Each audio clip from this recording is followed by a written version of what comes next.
একদিকে অসুস্থ সন্তানের ব্যয়বহুল চিকিৎসা, অন্যদিকে কিছুদিন আগেই সড়ক দুর্ঘটনায় স্বামীর মৃত্যু হওয়ায় যেন মাথার ওপর আকাশ ভেঙে পড়েছে ৭ মাসের অন্তঃসত্ত্বা রেজওয়ানা আক্তারের। স্বামীর আকস্মিক মৃত্যুর কথা বলতে গিয়ে কান্নায় ভেঙে পড়েন অসহায় স্ত্রী।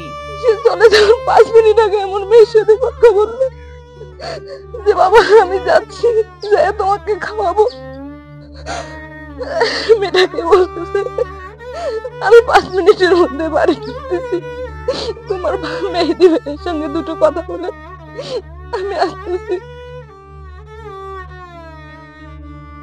নীলফামারীর সৈয়দপুর উপজেলার মছে হাজীপাড়া গ্রামের আনিস মণ্ডল ও রেজওয়ানা আক্তার দম্পতির এক মেয়ে ও এক ছেলে সন্তানের মধ্যে ছোট সন্তান রুবায়েত মণ্ডল রাফি।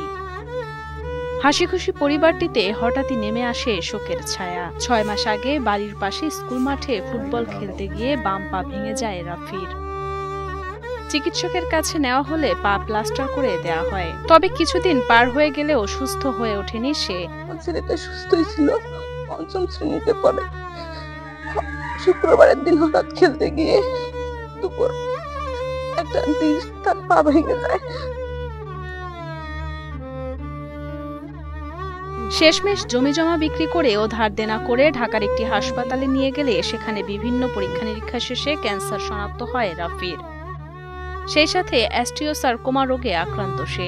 একমাত্র ছেলেকে বাঁচাতে ব্যয়বহুল অর্থ জোগাড়ে সে সময় অতি ব্যস্ত হয়ে পড়েন আনিস মণ্ডল। রংপুরে নিয়ে গেলাম, সেখানে বুঝতে পারলাম যে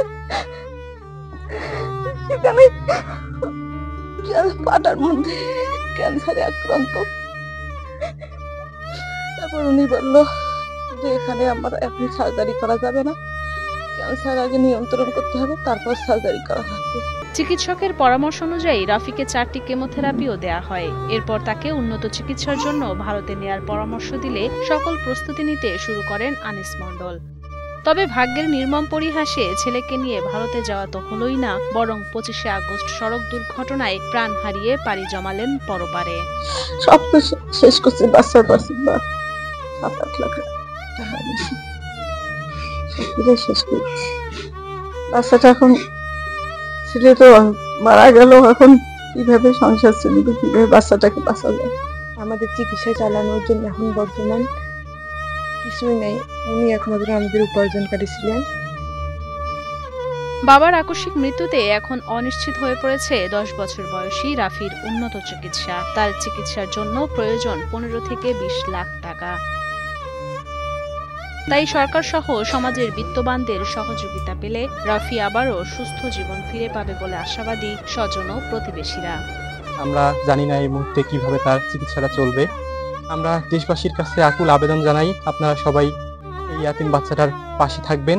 মার যে অবস্থা, সেই দিক থেকে তার যে পরবর্তী চিকিৎসা করবে বা তার যে পরিবার চালাবে, এই ধরনের অবস্থাও তার নেই।